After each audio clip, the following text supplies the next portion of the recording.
Trump's job is to prepare America for war.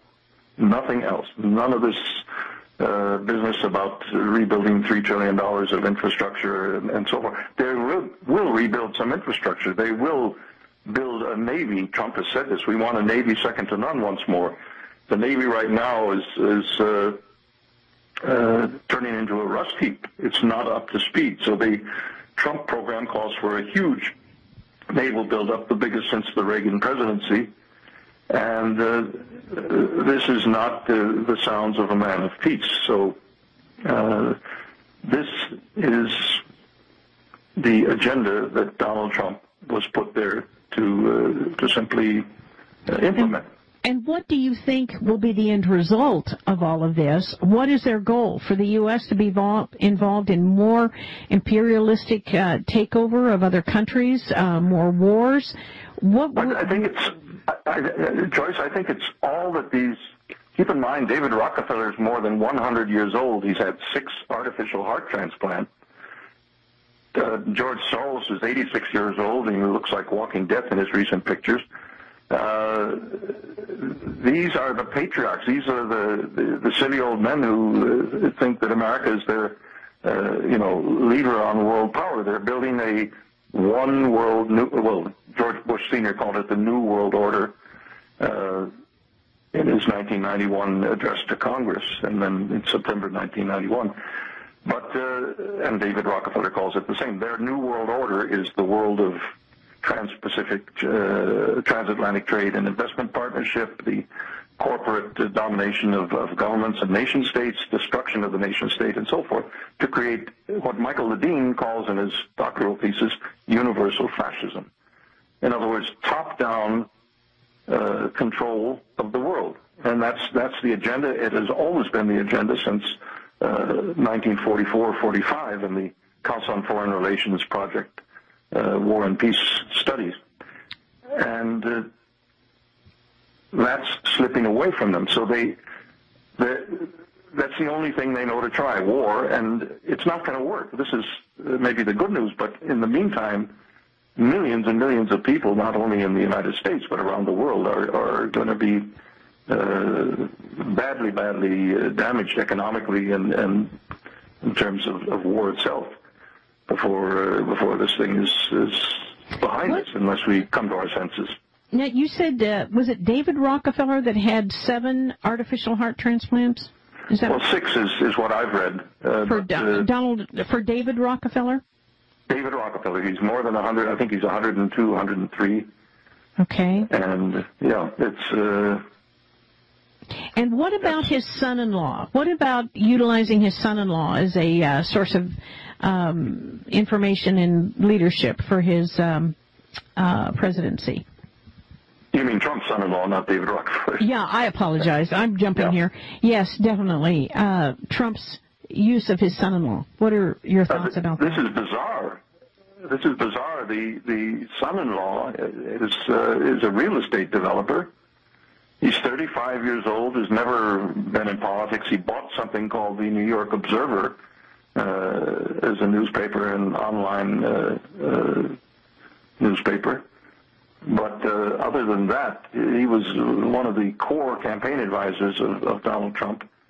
But that's not the background for someone to play a key role in the most powerful position in the world, the presidency of the United States. So it's also nepotism, by the way.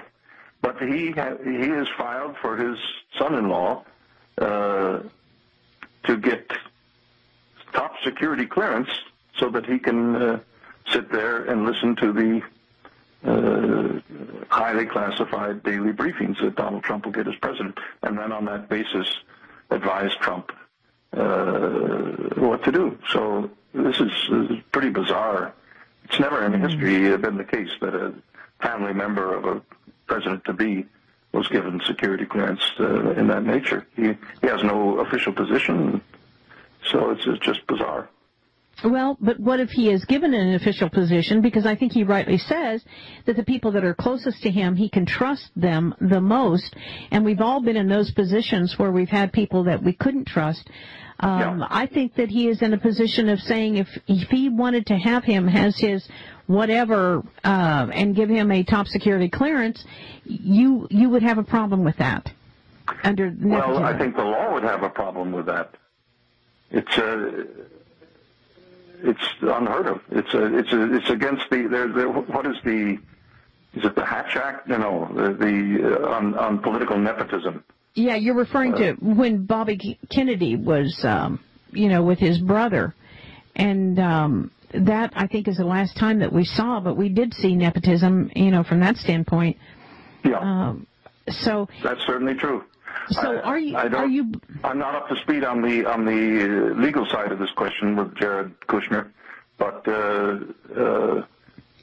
if Donald Trump trusts him isn't the issue. Who is Jared Kushner that he has a key role in deciding who's going to be economics czar of the Trump administration, who's going to be this and who's going to be that? He's a New York real estate developer. Credit to him that he's a successful real estate mogul, but that's. So, what is your end game on this Trump presidency? Is it that we're going to start wars with people and continue to do more of what he said he was against? I mean, where do you see this going? I see this going. It's a deception right now, so it won't be so obvious for a little while. Maybe the next year or so, it'll look like Trump is trying to go up against the establishment. But you can be sure that establishment, with all the levers of control, with all the think tanks, with all the media that they control, they would have never let him get off square one in the Republican primaries had they really been against him. So it's the appearance of this conflict, the appearance that he's.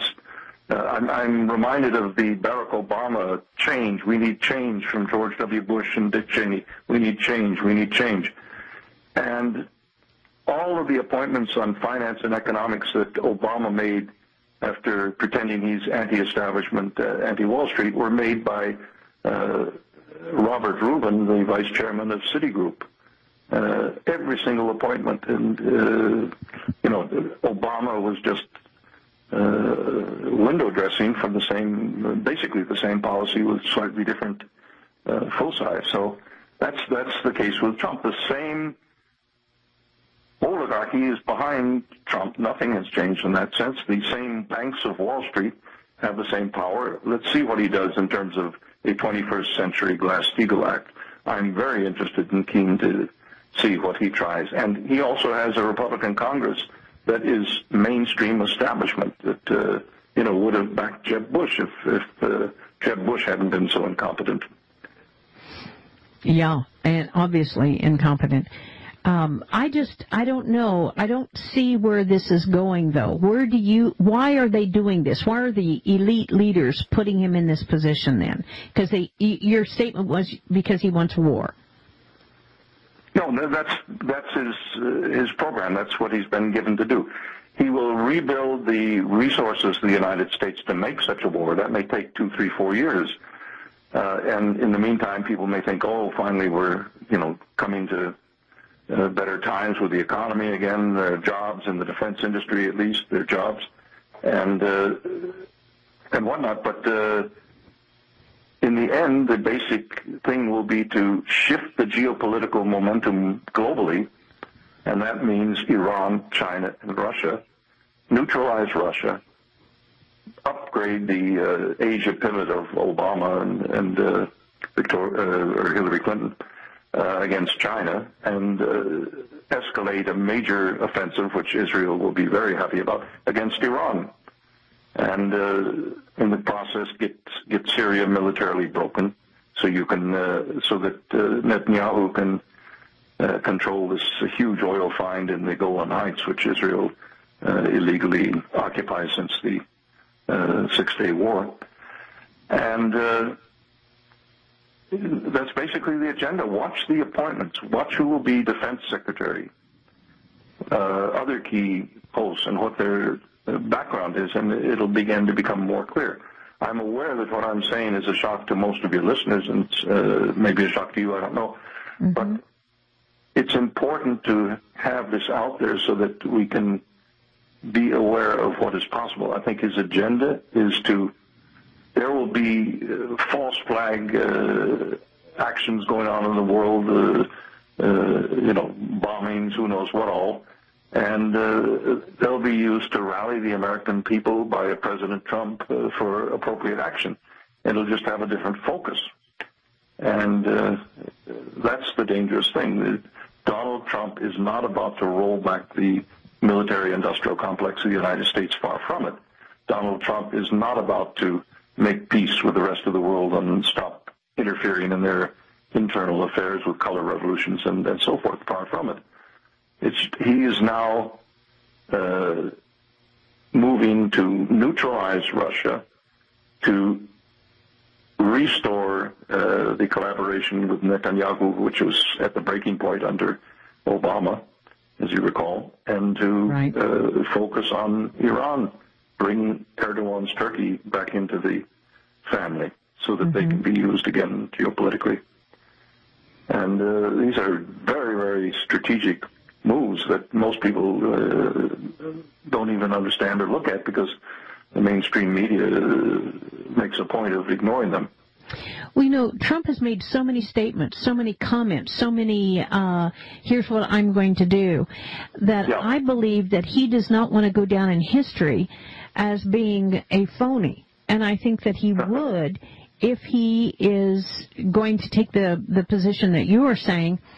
I think that his ego is more important than anything else. And I think he'll want to attempt to do all those things that he said he was going to do. Do you think that was all a farce and a phony presentation? I think he's got 4 years to sort that question out. And right now, if the appropriate, imagine that, God forbid, there would be a new 9/11 and Trump is president.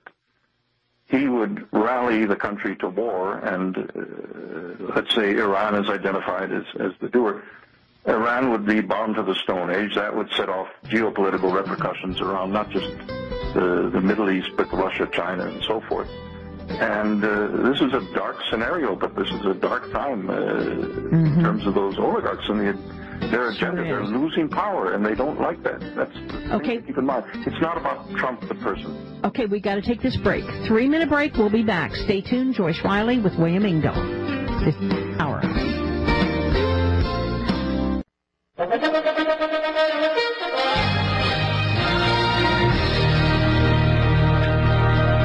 Welcome back to the Power Hour. Final segment with our guest today, William Engdahl, The Lost Hegemon, Whom the Gods Would Destroy, by William Engdahl. And I encourage you to get it from the Power Mall. Give us a call at 877-817-9829, 877-817-9829. And what was your goal in writing this book? What was your objective that you wanted to accomplish on The Lost Hegemon, Whom the Gods Would Destroy, William? The book, it started initially under a different title, America's Unholy Wars. But the more I delved into the research, this was about a year and a half ago, 2 years ago, it became clear to me that the scale of the use by U.S. intelligence of political Islam since the 1950s, but really since the Afghan war in the 1980s against the Soviet Red Army, was so enormous, and with the Arab Spring being a Muslim Brotherhood project backed by the U.S. government, Obama, Hillary Clinton, and so forth, and the Fethullah Gulen CIA operation not only in Turkey, but throughout the entire Turkic Central Asia up to China and the Uyghur Turkic peoples in Xinjiang and in western China, where all the oil and gas flows, that this was a story that had to be told in great detail, very urgently and importantly had to be told. So the result is the book, The Lost Hegemon.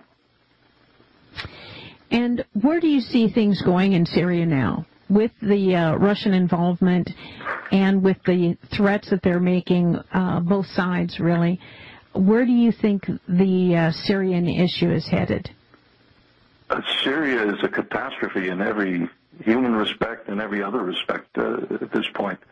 The U.S. has not allowed Russia and Bashar al-Assad's government to roll back the terrorists. They keep funneling arms and weapons into the so-called moderate al-Qaeda. There is no moderate al-Qaeda.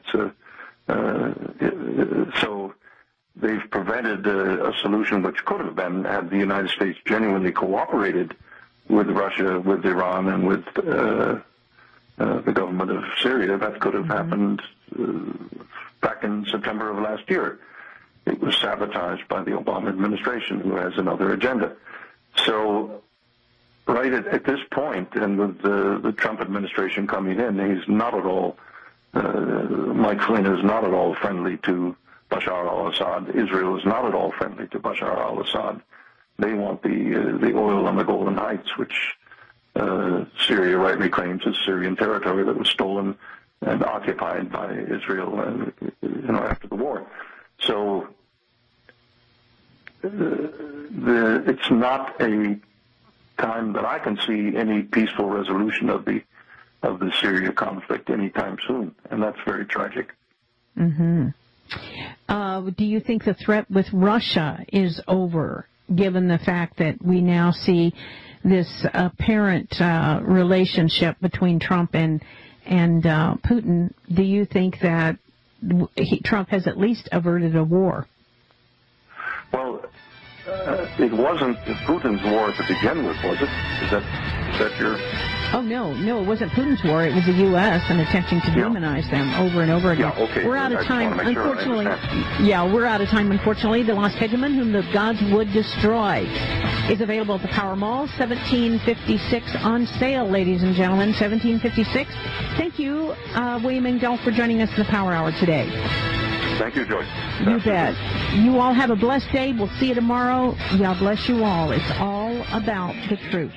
It's all about love. We'll see you tomorrow.